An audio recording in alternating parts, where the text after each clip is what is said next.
Бүгін Ешілүзенді аварияда хәләк болған Дамир Низамовны соңғы юлға ұзаттылар. Қытышқы жол транспорт хәләкәте узган түнді Васильева бистәсе ярында келіп шыға.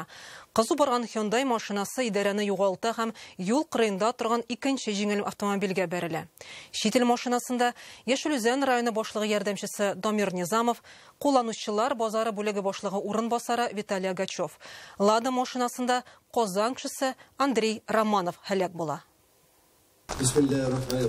Дамир Низамов яшәгән йорт каршысына йөзләгән кеше җыелды. Хезмәттәш һәм дуслары соңгы юлга озатырга килгәннәр.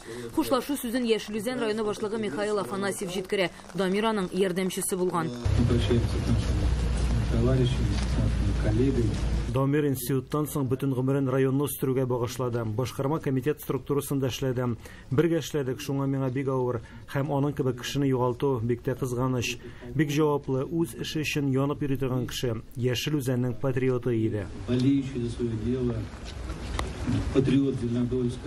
Гомернең шулай иртә әзелүенә якыннары ышана алмый.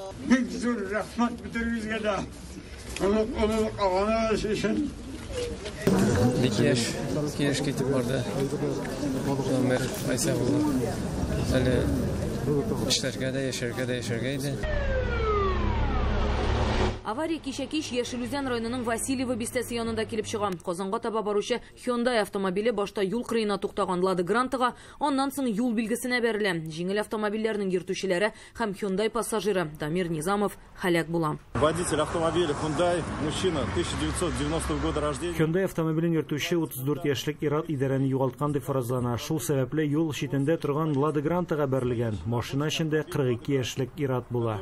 Автомобили Лада Гранта скончались на месте дорожно-транспортного происшествия. Хәзер аварияның сәбәпләре ачыклана, ЮХИДИ идарәсе юлда йөрүчеләрне сак булырга, кагыйдәләрне төгәл үтәргән ди. Ешілүзен телевидениесе ярдәме белән Рания Абдрахманова, Яңа гасыр каналы.